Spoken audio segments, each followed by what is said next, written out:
Bismillahirrahmanirrahim. Assalamualaikum warahmatullahi wabarakatuh.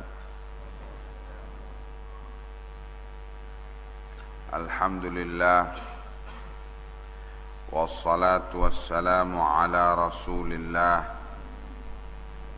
wa ala alihi wa sahbihi wa mawalah.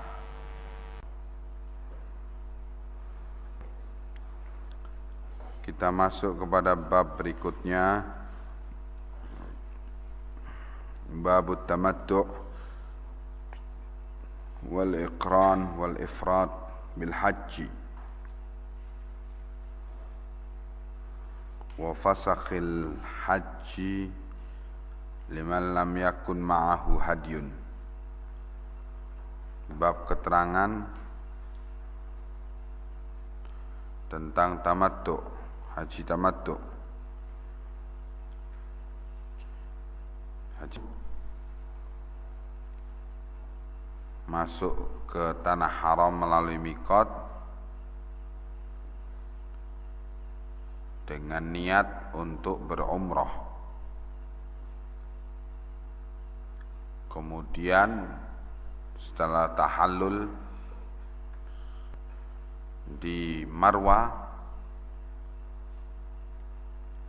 dalam rangkaian pelaksanaan manasik umrah,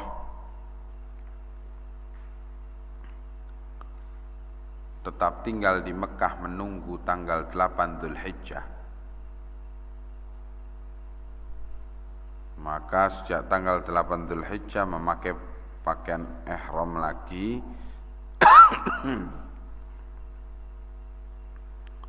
terus kemudian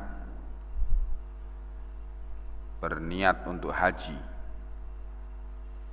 dan segera melaksanakan rangkaian manasik haji. Ini namanya haji tamattu'. Ada tenggang waktu antara pelaksanaan umrah dengan pelaksanaan haji. Tenggang waktu itu digunakan dalam kondisi halal, artinya tidak berihram dan melaksanakan kebiasaan-kebiasaan halal, memakai minyak wangi, berjima dengan istri, dan kebiasaan-kebiasaan halal lainnya.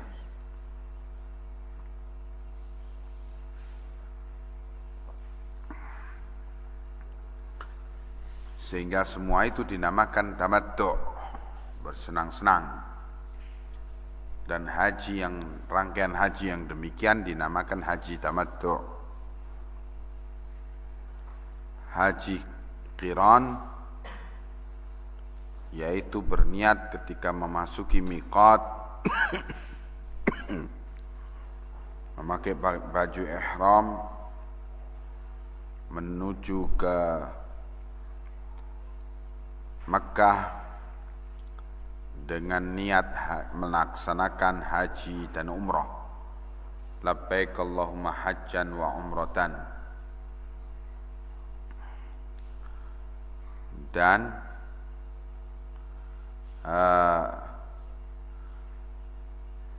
ini diniatkan langsung bersamaan antara pelaksanaan haji dan umrah. Kemudian haji ifrad yaitu berniat haji saja ketika memasuki miqat menuju tanah haram dan terus memakai pakaian ihram sampai selesai pelaksanaan manasik haji tanggal 12 Dzulhijjah atau 13 Dzulhijjah Setelah itu baru melaksanakan, setelah halal baru melaksanakan umrah.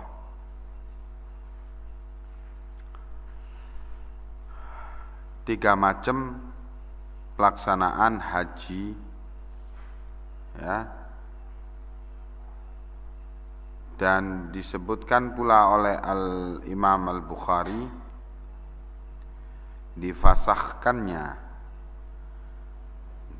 dibatalkannya niat haji ketika memasuki miqat, liman lam yakun ma'ahu hadyun, bagi mereka yang tidak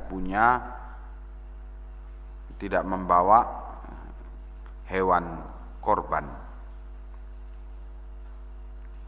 dibatalkan, diganti dengan niat umroh, yaitu tamattu. Kita lihat hadis-hadisnya.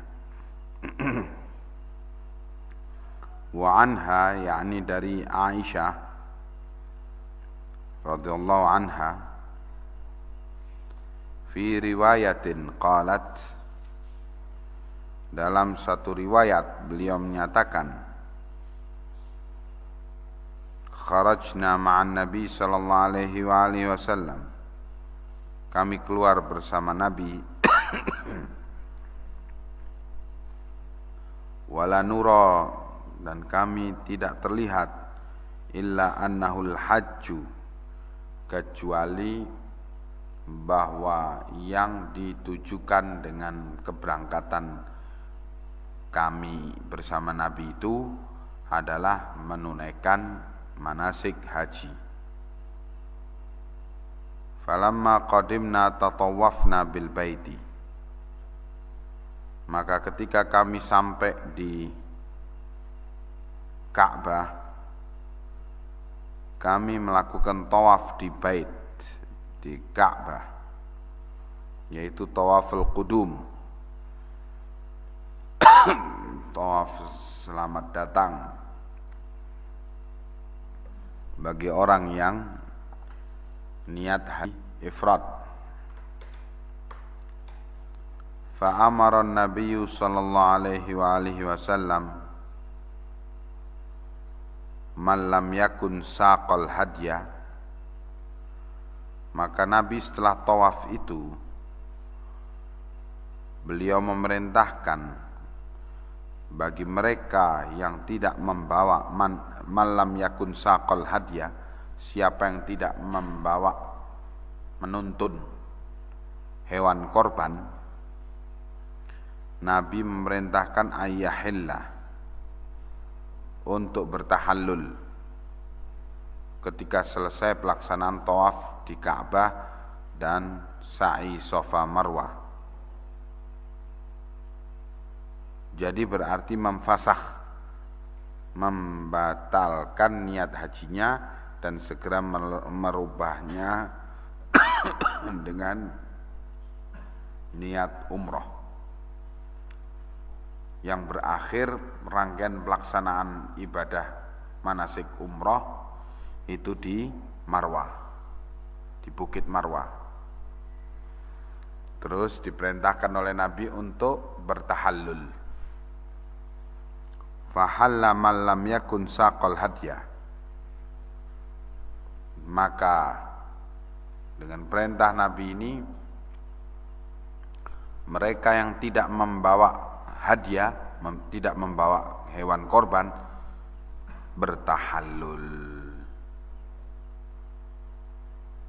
Wa nisa'uhu lam yasuqna, dan istri-istri Nabi tidak dalam keadaan membawa hewan korban dari miqat. Fa ahlalna, maka istri-istri Nabi bertahallul pula. Qalat Safiyatu, berkata Safiyah, yaitu Safiyah bintu Huyai bin Al-Akhtab, wanita Yahudiyah yang ditawan oleh tentara Islam ketika menyerang kampung Bani Khaybar. Bapaknya Sofiyah ini bernama Huyai bin Al-Akhtab dibunuh, kepala suku Bani Quraidah. Ibunya Sofiyah itu anaknya kepala suku Bani Nadir. Semula Sofiyah menjadi tawanan, terus diberikan kepada Nabi, terus dibebaskan oleh beliau, dinikahi oleh beliau karena Sofiyah masuk Islam. Sofiyah ikut berangkat haji bersama Nabi. Seluruh istri-istri beliau berangkat haji. 9 orang istri-istri beliau berangkat sekaligus dalam rombongan Hajjatul Wada', haji perpisahan itu.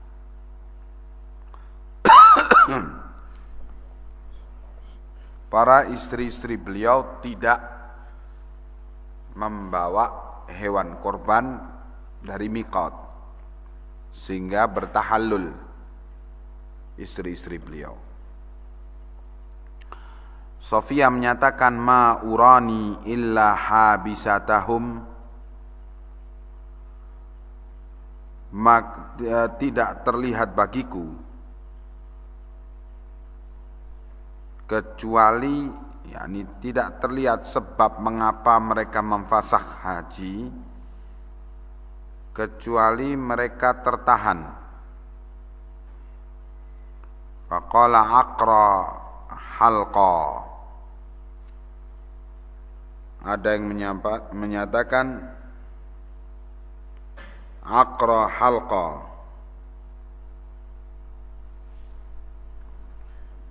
Aqra halqa itu ungkapan, yaitu doa bil aqri wal halqi. Aqr dan halq itu adalah leher. Maksudnya hewan korbanku, sembelihanku telah disembelih dan diterima oleh Allah. Halqa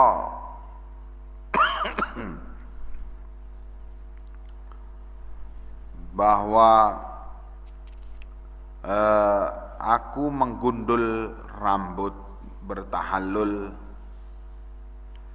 Au ma tufti yauman nahri, awama tufti yauman nahri, tidakkah kamu bertawaf pada hari penyembelihan korban? Qalat qultu bala. Aku, katanya Sofiyah, mengatakan, iya, aku tidak tawaf. Qala la ba'sa infiri. Maka Nabi menyatakan, tidak mengapa, segeralah engkau bertawaf. Yaitu tawaf ifadah. Tawaf ifadah itu ialah tawaf yang dilaksanakan setelah penyembelihan korban di Mina, tanggal 10 Dzulhijjah.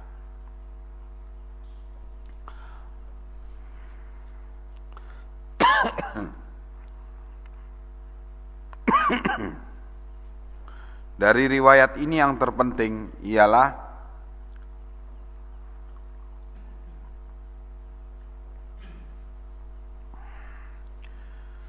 ialah bahwa memfasakh niat haji itu boleh. Memfasakh yakni menggugurkan niat haji. Dan segera merubahnya niat umrah.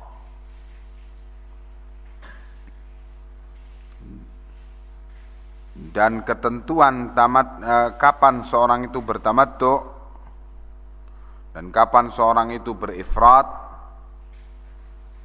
Ialah ketika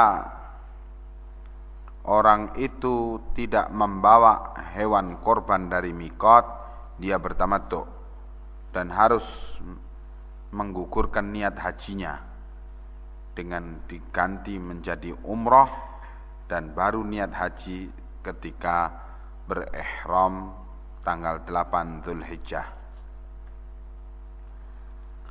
Dan orang itu berifrat yaitu ketika dia membawa hewan korban. Wa anha, diriwayatkan pula oleh Aisyah fi riwayatin ukhra, dalam riwayat lain, qalat, Aisyah menyatakan, kharajna ma'a Rasulillah sallallahu alaihi wasallam ama hajjatil wada'. Kami bepergian bersama Rasulullah pada tahun haji wada'. Faminna man ahalla bi umratin. Dari kami ada yang bertalbiyah dengan umrah, labbaik Allahumma umratan, ketika memasuki miqat. Wa minna man ahalla bi hajjatin wa umratin.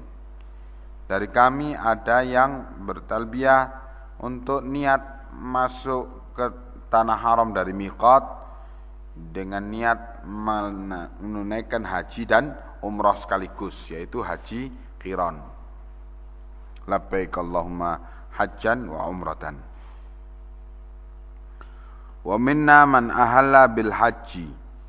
Dari kami ada yang menyatakan niat haji semata, labbaik Allahumma hajjan.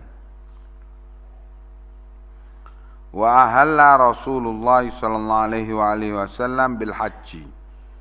Dan Rasulullah bertalbiyahnya yaitu labbaik Allahumma hajjan, niatnya haji. Fa amma man ahalla bil haji au jama'al hajja wal umrata. Adapun mereka yang berniat untuk haji ketika masuk miqat atau mengumpulkan menjadikan satu haji dan umrah, maka mereka tidak bertahallul sehingga pada hari nahar, hari penyembelihan korban, tanggal 10 Dzulhijjah. Adapun yang niat umrah, ya tentu bertahallul ketika sudah sampai di Marwah.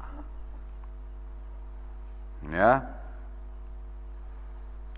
An Utsman radhiyallahu anhu, dari Utsman yang Allah telah meridai beliau, annahu naha 'anil mut'ati. Utsman pernah sebagai khalifah,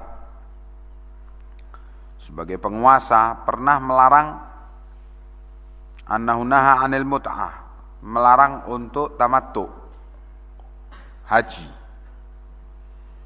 wa ayyujma'a bainahuma, dan melarang pula untuk mengumpulkan haji dan umrah sekaligus, yaitu melarang haji qiran.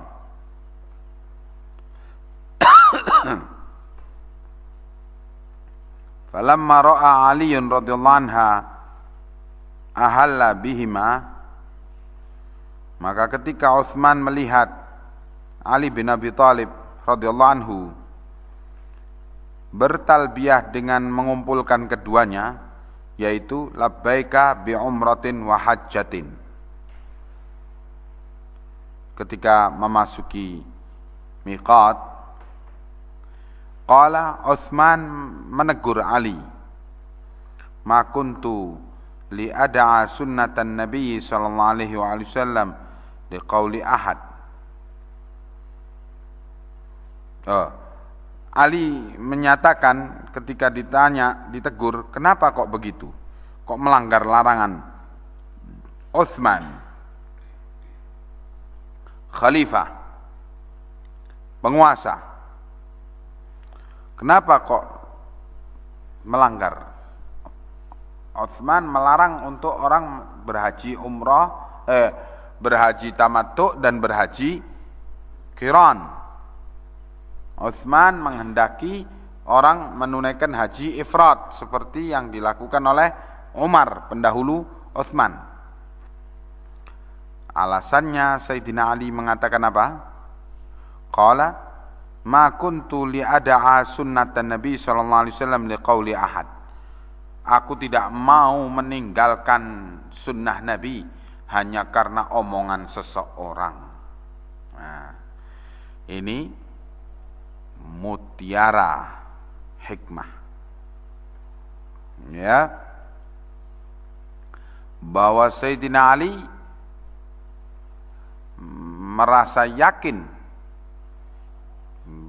bahwa haji qiran itu yang afdal dengan hujjah keyakinannya, bukan dengan omongan si fulan atau alan.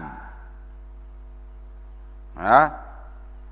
Omongan syekh fulan atau syekh alan,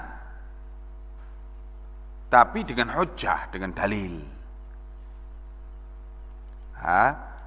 Ketika datang ketetapan dari Sayyidina Utsman bin Affan, yang kedudukannya Sayyidina Utsman bin Affan adalah khalifah, dan telah disepakati Utsman termasuk khulafa ar-rasyidin.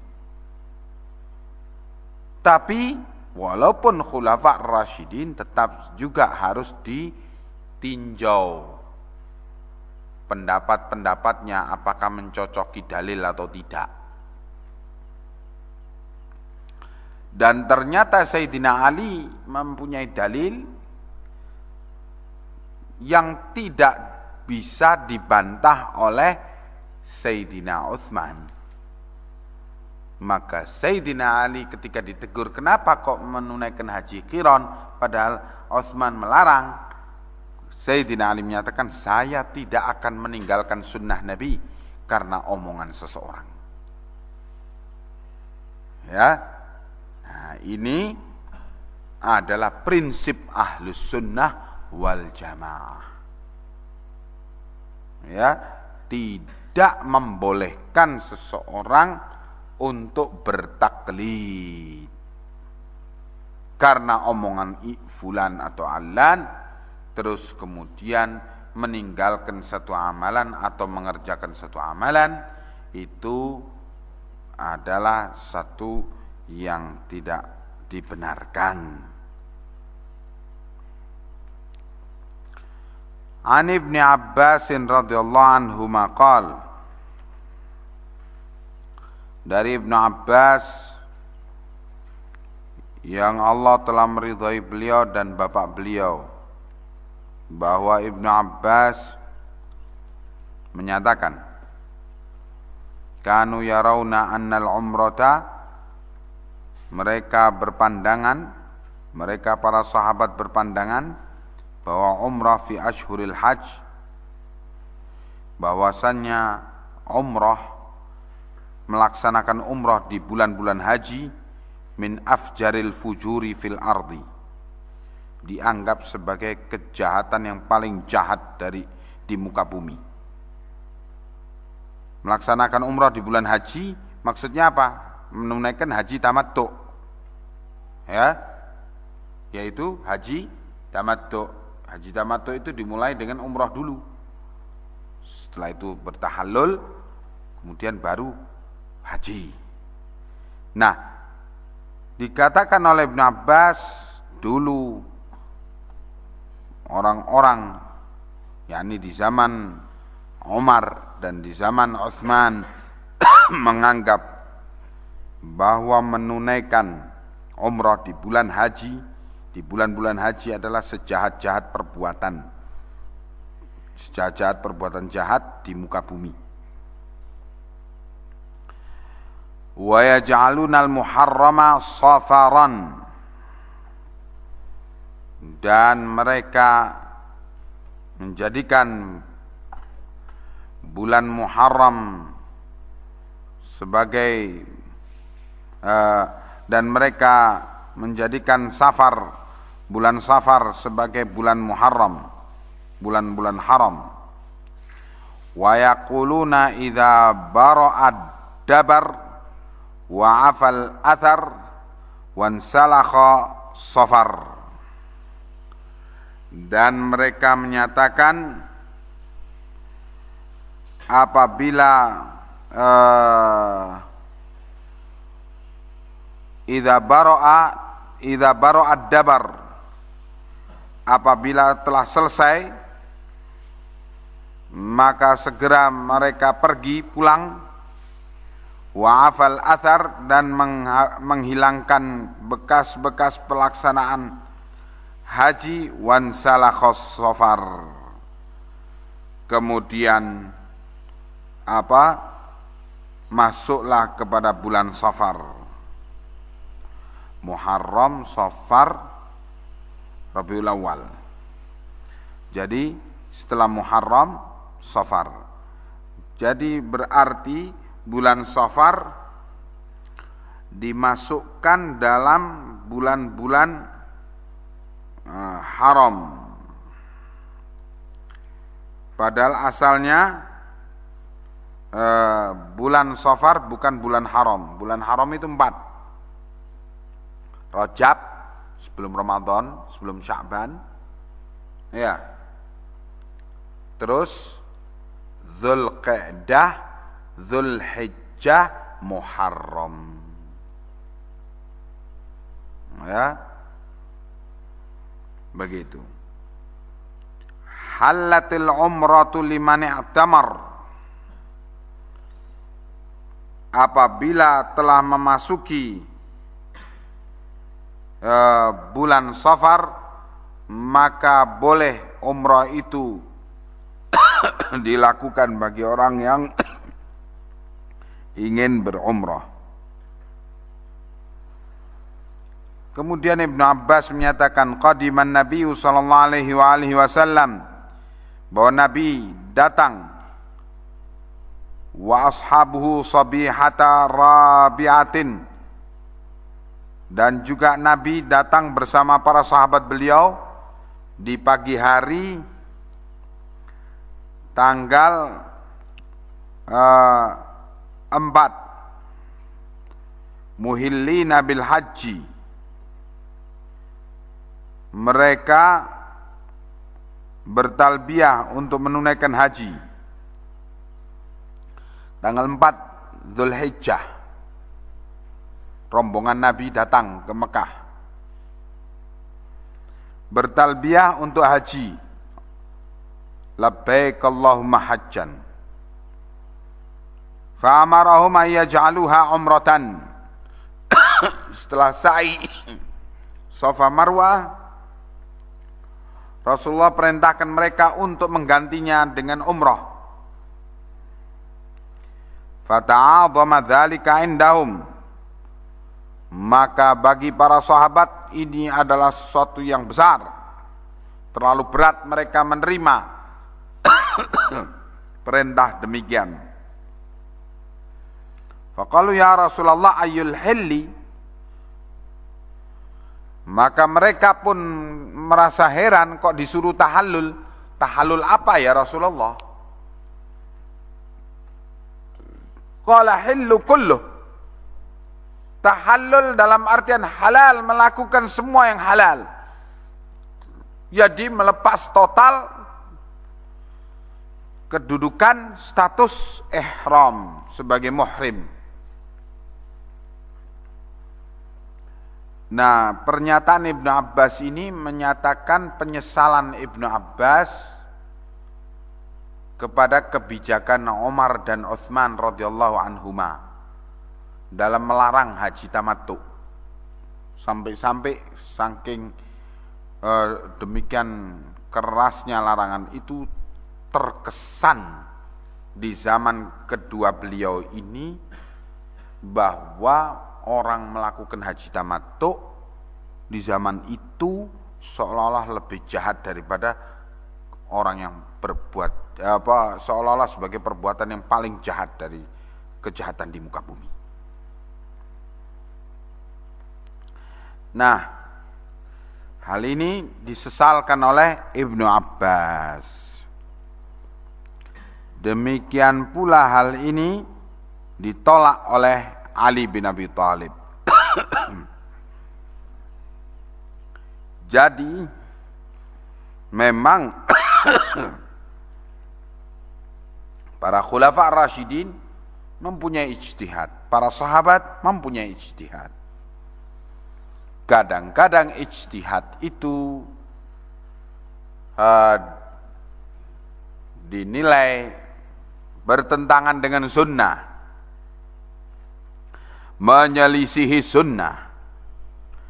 Tetapi karena mereka adalah ahlul ijtihad, orang-orang yang pantas berijtihad, telah mencapai tingkatan ilmu ijtihad, maka tetap mereka itu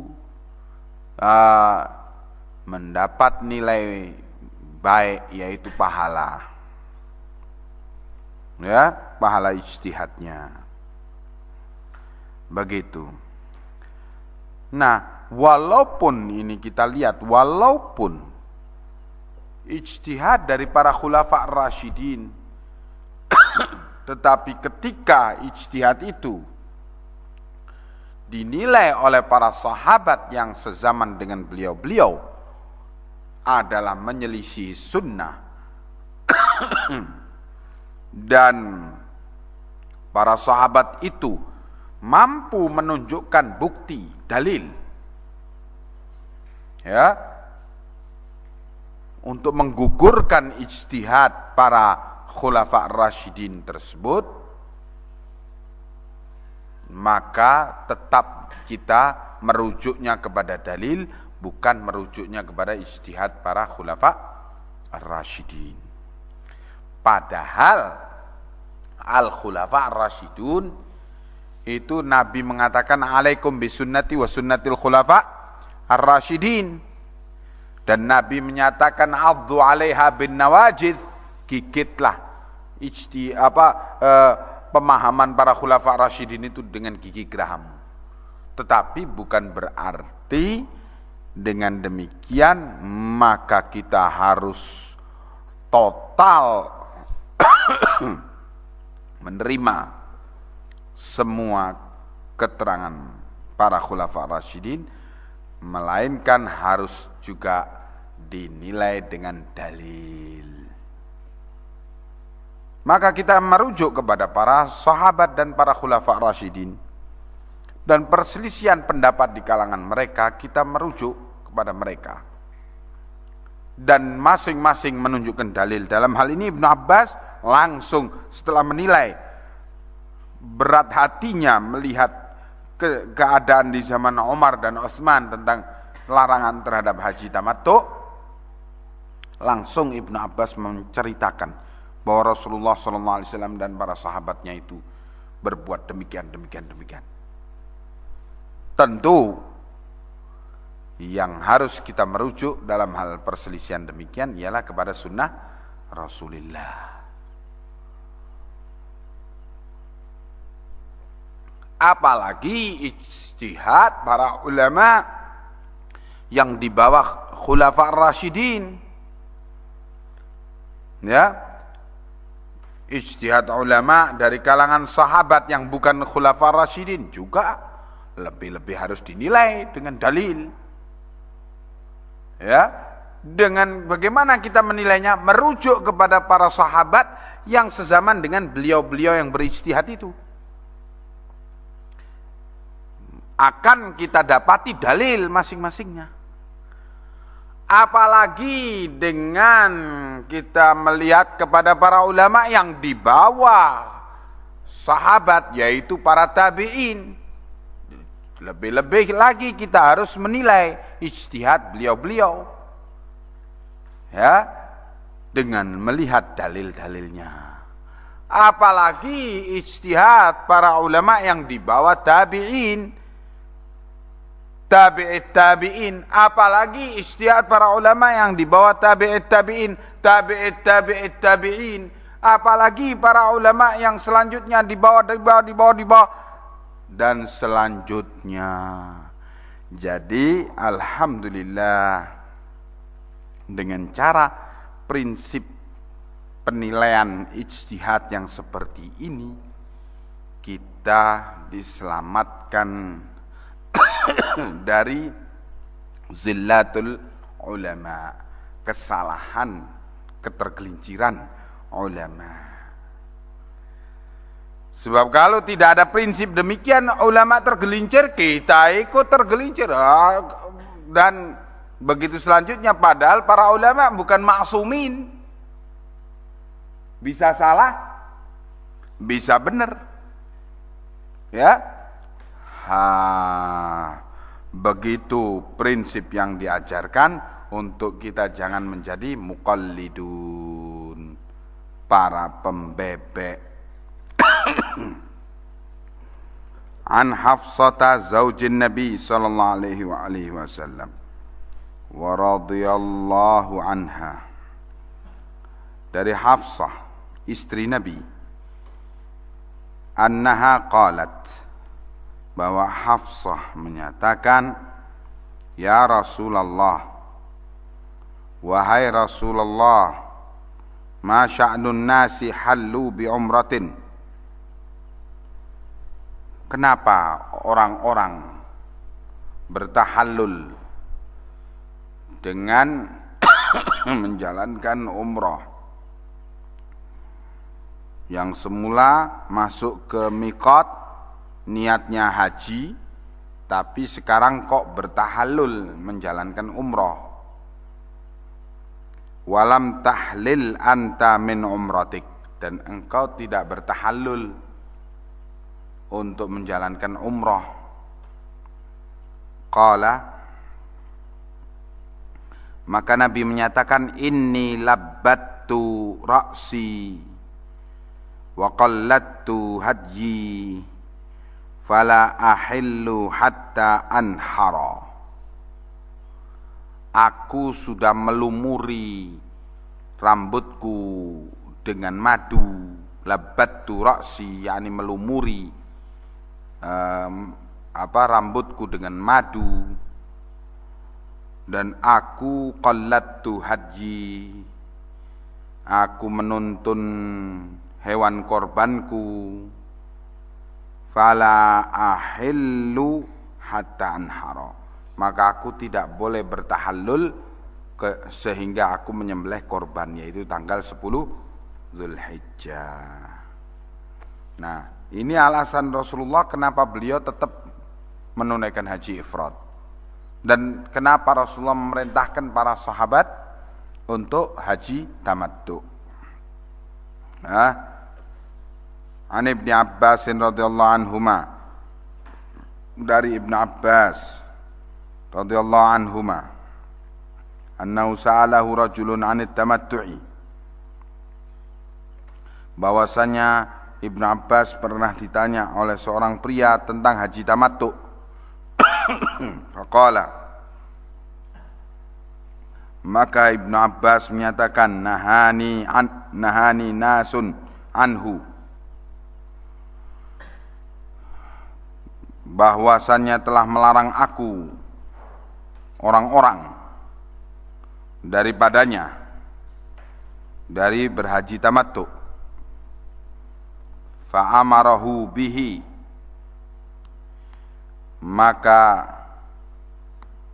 kemudian diperintahkan oleh orang lain untuk menunaikan tamattu, yaitu yang memerintahkan haji tamattu yaitu Ali bin Abi Thalib setelah wafatnya Utsman bin Affan. Qala ar-rajulu, maka orang ini yang tanya kepada Ibnu Abbas itu mengatakan, faraitu fil manami,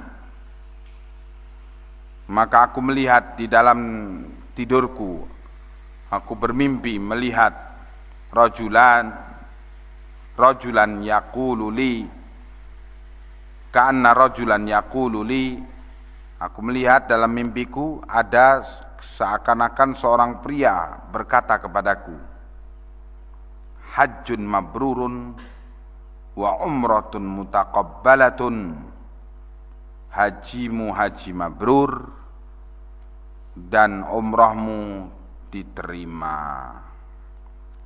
Qala fa akhbartu Ibn Abbas maka aku beritakan hal ini kepada Ibn Abbas, mimpiku ini. Faqal sunnatun Nabi sallallahu alaihi wasallam, itu adalah sunnah Nabi.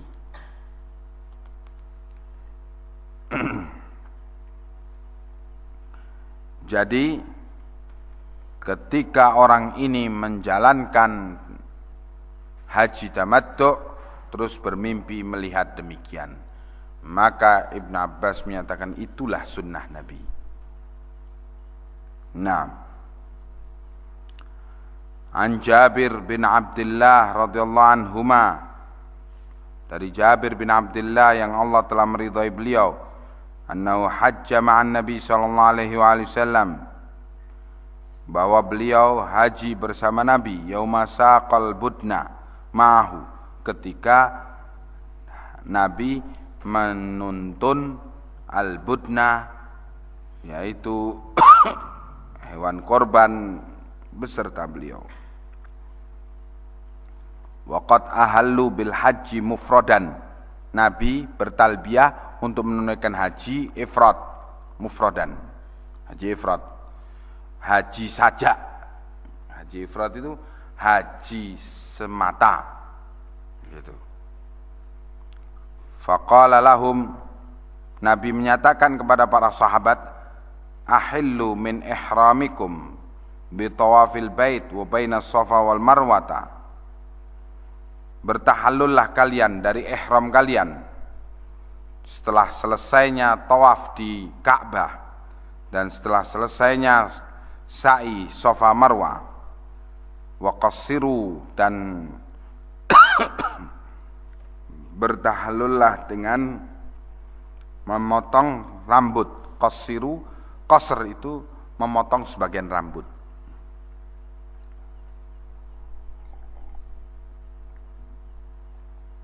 Kalau halq memotong gundul pelontos habis. Yang paling utama dalam tahallul itu gundul pelontos itu tadi. Tetapi kalau dalam hal tahallul umroh ketika dalam rangkaian pelaksanaan haji tamattu itu qasr, bukan halq. Maka Nabi perintahkan apa? Wa qassiru, dan potonglah sebagian rambut, tidak seluruhnya. Sebagian rambut itu semua arah, depan, tengah, belakang, kanan, kiri, semua arah dipotong sedikit-sedikit. Begitu. Di Marwah. Jadi tawaf di Ka'bah 7 kali, setelah itu sholat 2 rakaat di Maqam Ibrahim, setelah itu ngambil air Zam-Zam dulu minum, setelah itu naik ke Safa, terus turun ke Marwah 1 kali, dianggap 1. Dari Marwah ke Safa lagi 2, dari Safa ke Marwah lagi 3, dari Marwah ke Safa lagi 4, dari Safa ke Marwah lagi 5, dari Marwah ke Safa lagi 6, dari Safa ke Marwah 7. Pas. Jadi mulainya dari Safa, berakhir di Marwah sa'inya. Di Marwah itulah bertahallul, berqasr, menggunting sebagian rambut. Adapun menggunting seluruh rambut nanti waktu pelaksanaan manasik haji, yaitu berakhir di Mina. Di sana menggundul pelontos rambut. Wa qassiru. Tsumma aqimu halalan. Kemudian tinggallah kamu di Mekah dengan halal. Artinya tidak berpakaian ihram. Hatta idza kana yaumut tarwiyah, sampai ketika datangnya hari tarwiyah tanggal 8 Dzulhijjah. Ya. Fa ahillu bil haji. Nah, mulailah dari tempat tinggalmu di Mekah itu kamu mulai talbiyah untuk haji, terus pakai pakaian ihram, terus labbaik Allahumma hajjan, berangkat ke Mina ketika matahari sudah tinggi. Tanggal 8 Dzulhijjah, nginep di Mina. Nginep besoknya yaitu tanggal 9 Dzulhijjah, itu ketika matahari telah terbit berangkat, tidak nunggu tinggi, tapi begitu matahari terbit terus berangkat dari Mina menuju Arafah. Di Arafah tinggal terus sampai sholat duhur berjamaah dengan dijamak qashar duhur dan asar, 2 rakaat. Setelah selesai duhur dan asar, kemudian ada khutbah Arafah. Setelah selesai itu, khutbahnya itu setelah sholat, bukan sebelum sholat. Setelah sholat ada khutbah Arafah namanya. Ya. Setelah itu masing-masing dengan kesibukannya. Begitu masuk waktu menjelang tenggelam matahari, manfaatkan baik-baik untuk doa sebanyak-banyaknya. Doa yang makbul waktu itu.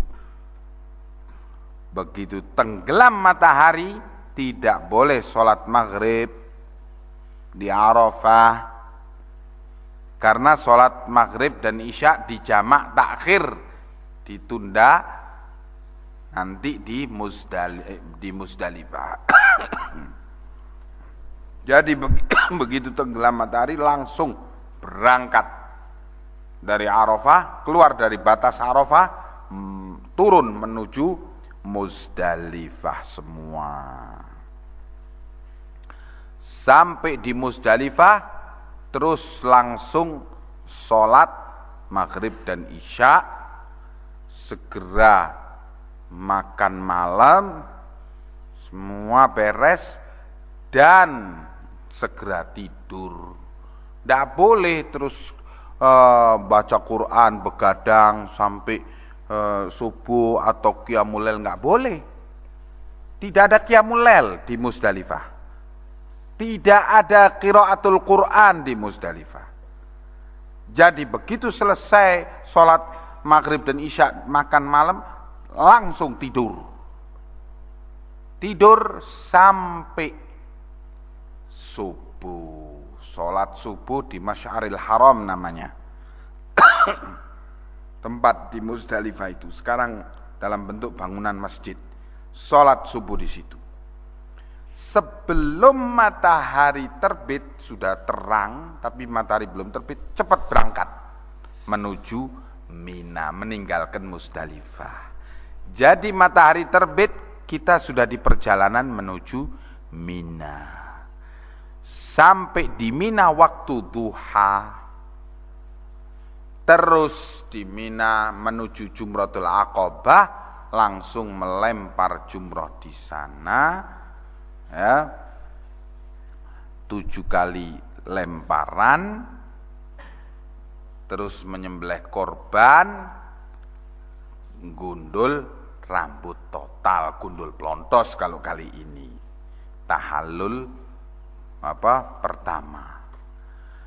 Terus segera pakai ganti baju biasa, copot baju ihram, dan cepat-cepat berangkat menuju ke Ka'bah. Sebab kalau sampai matahari tenggelam pada tanggal 10 Dzulhijjah itu kamu belum tawaf ifadah di Ka'bah, kamu harus kembali pakai pakaian ihram lagi. Ya. Untuk sampai besoknya matahari terbit tanggal 11 kamu baru tawaf ifadah, baru boleh tahallul lagi, boleh copot pakaian ihrammu. Nah, di Ka'bah tawaful ifadah, selesai tawaful ifadah terus segera sholat di Maqam Ibrahim 2 rakaat, kemudian segera menuju ke Safa Marwah, sa'i. Nah, setelah itu balik lagi ke Mina, tahallul total. Artinya sudah halal sepenuhnya. Kalau tadi sebelum tawaful ifadah masih dalam bentuk tahallul terbatas, yaitu hanya boleh pakai pakaian biasa dan pakai wangi-wangian setelah menggundul rambut, tapi masih belum boleh jima dengan istri. Setelah selesai tawaful ifadah balik ke Mina untuk menginap di sana, barulah boleh berjima dengan istri. Dan menunggu besoknya tanggal 11 Dzulhijjah melempar 3 jumrah. Jumratul sughra, jumratul wusta, jumratul aqabah. Masing-masing 7 kali lemparan. Tinggal di sana sampai tanggal 12. Ngelempar lagi jumratul sughra, jumratul wusta, jumratul aqabah. Bagi yang ingin menyudahi amalan manasik haji tanggal 12, cepat-cepat keluar dari Mina sebelum tenggelam matahari. Sebab kalau sampai matahari tenggelam pada tanggal 12 Dzulhijjah masih di batas Mina, harus menyempurnakan lagi tanggal 13 besoknya untuk melempar jumroh lagi, jumratul sughra, jumratul wusta, jumratul aqabah. Baru kemudian balik ke Ka'bah, kemudian tawaful wada, tawaf perpisahan, terus segera meninggalkan Makkah. Nah, begitu rangkaian pengamalan daripada haji, manasik haji. Fa'ahallu bil haji, mereka bertalbiyah untuk haji pada tanggal 8 Dzulhijjah, wa ja'alul lati qadimtum biha mut'atan, dan mereka menjadikan amalan tawaf kudum bagi haji mufrid, haji ifrat itu dilakukan sebagai mut'ah, sebagai haji tamattu, yaitu umrah terus berhalal dan bertamattu. Faqalu, mereka mengatakan, kaifa naj'aluha mut'atan wa qad sammainal hajja. Mereka ketika diperintah oleh Nabi untuk bertamattu, padahal mereka berangkat masuk miqat niat haji, mereka mengatakan, ya Rasulullah, bagaimana kita jadikan sebagai tamattu, padahal kami telah menamakannya haji. Faqala if'alu ma amartukum, maka Nabi menyatakan, kerjakan apa yang aku perintahkan kepada kalian. Falaula anni suqtul hadya, seandainya lah aku tidak menuntun hewan korban, la fa'altu mithla alladhi amartukum, niscaya aku akan kerjakan seperti yang aku perintahkan kepada kalian. Walakin la yahillu minni haramun, akan tetapi tidak halal bagiku yang haram, hatta yablughal hadyu mahillahu fafa'al, hatta yablughal hadyu mahillah, sampai hadyu yaitu hewan korban itu sampai ke tempat penyembelihannya, yaitu di Mina. Tanggal 10 baru aku akan bertahallul. Dengan ketegasan Nabi itu, fafa'alu, mereka pun mengerjakannya.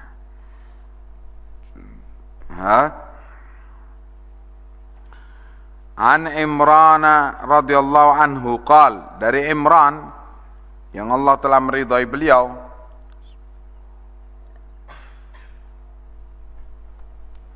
bahwa Imran bin Husain menyatakan, tamatta'na ala ahdi Rasulillah sallallahu alaihi wasallam, kami bertamattu pada zaman Rasulullah sallallahu alaihi wasallam, wa nazala al-Qur'anu, dan Al-Quran turun pada waktu itu.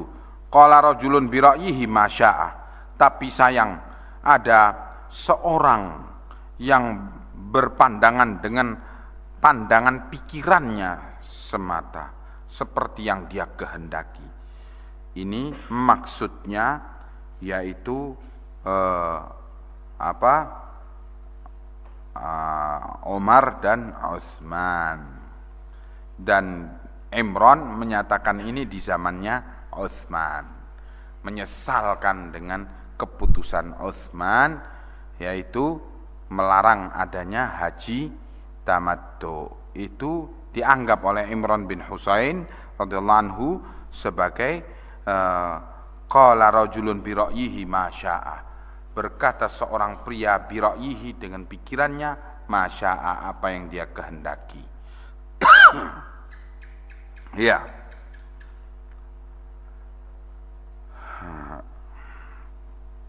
An Ibnu Umar radhiyallahu anhuma, dari Ibnu Umar yang Allah telah meridhai beliau dan bapak beliau, anna Rasulullah sallallahu alaihi wasallam, bahwa Rasulullah sallallahu alaihi wasallam dakhala Makkah, bahwa Rasulullah masuk kota Mekah, min Kadain minats Thaniyatil Ulya, dari arah Kada, dari Thaniyatil Ula. Ats-Tsaniyah yaitu celah jalan di antara dua bukit, itu Tsaniyah namanya.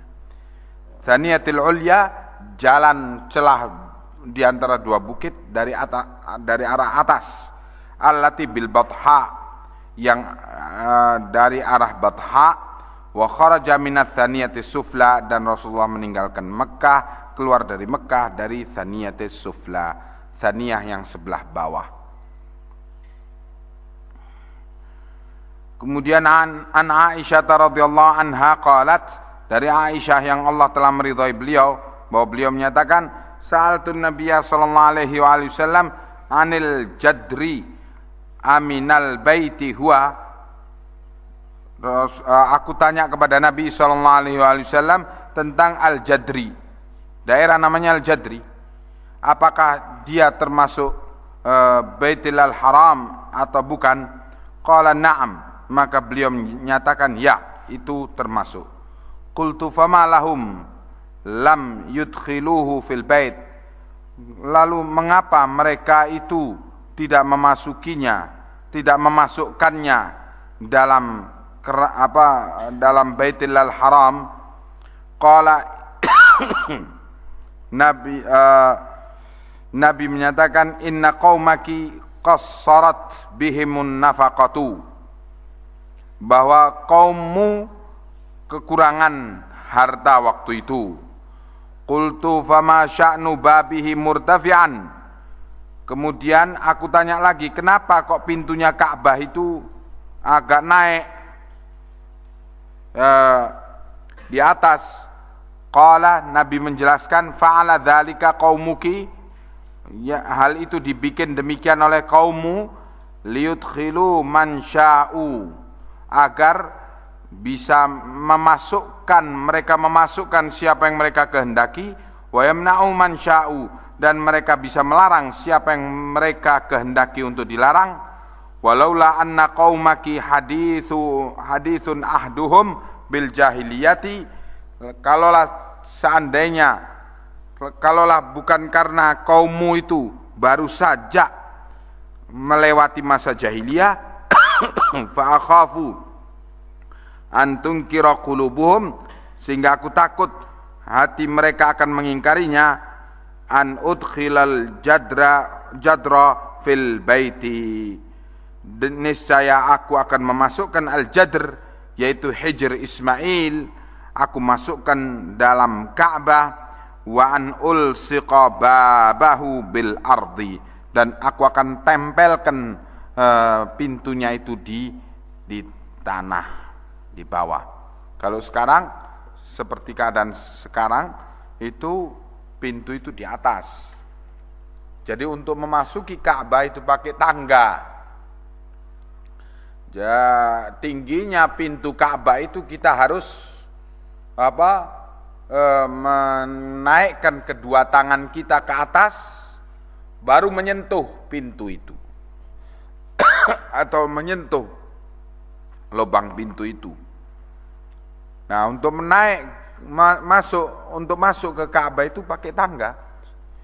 Nah, karena itu sejak zaman jahiliyah waktu Nabi masih usia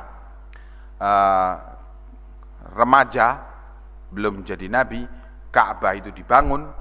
Orang-orang Quraisy membangun Ka'bah, mestinya Hijr Ismail masuk dalam Ka'bah, Jadr itu masuk dalam Ka'bah.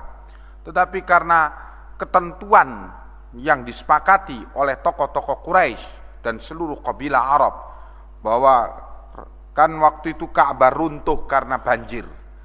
Untuk membangun kembali Ka'bah harus patungan dengan ketentuan memeriksa harta yang akan disetorkan biaya pembangunan Ka'bah itu. Harus bersih dari kemungkinan barang haram. Itu di zaman jahiliyah. Kesepakatan ini menyebabkan mereka sangat sengsara untuk mengumpulkan dana pembangunan itu. Akhirnya yang terkumpul cuman sedikit, sehingga akhirnya Hijr Ismail yang mestinya masuk dalam Ka'bah tidak dimasukkan, tapi dikasih tanda. Seperti sekarang kasih tanda kalau itu adalah bagian dari Ka'bah. Begitu. Namanya Jadr. Dan sengaja pintunya dinaikkan, kata Nabi, karena mereka dalam rangka menjaga Ka'bah, siapa yang masuk padanya, siapa yang tidak masuk, itu dengan cara demikian. Tangga untuk masuk ke Ka'bah itu dipasang hanya waktu-waktu tertentu saja yang dikehendaki oleh Quraisy. Ya. Begitu kata Nabi, seandainya aku tidak khawatir umat ini mengingkari perbuatanku, niscaya aku akan bongkar Ka'bah untuk aku masukkan Hijr Ismail masuk dalam Ka'bah, sehingga berarti persegi panjang Ka'bah itu kalau Hijr Ismail masuk. Kalau sekarang persegi 4. Ya, kalau Hijr Ismail dimasukkan persegi panjang Ka'bah itu. Dan pintu Ka'bah seandainya tidaklah karena takut pengingkaran dari kaumku, niscaya aku akan turunkan, sehingga nggak perlu pakai tangga untuk masuk Ka'bah, tinggal buka pintu masuk. Tapi hal itu tidak dilakukan oleh Nabi. Mengapa? Karena hal itu bukanlah wajib, cuman afdoliyah saja. Ya, cuman kesempurnaan saja. Nah, perkara afdoliyah dan bukan perkara wajib, tapi resikonya ialah ribut, Nabi hindarkan, Nabi tinggalkan. Ini namanya hikmah. Menghindarkan pelaksanaan perkara yang hanya bernilai afdol demi menghindarkan adanya keributan umat. Ya, itu contoh dari perbuatan Nabi. Ya, Masya Allah, dari ini menunjukkan keutamaan daripada Hijr Ismail yang sekarang ada di luar Ka'bah, tetapi itu ditegaskan oleh Nabi ialah sesungguhnya bagian dari Ka'bah. Siapa yang sholat 2 rakaat padanya, dia sholat di dalam Ka'bah. Nah, itu bisa dilakukan oleh sembarang orang karena tidak perlu cari tangga untuk masuk ke Ka'bah, cukup dengan masuk ke Hijr Ismail, sholat di situ. Wallahu a'lamu bissawab. Ila huna ya ikhwan. Assalamualaikum warahmatullahi wabarakatuh.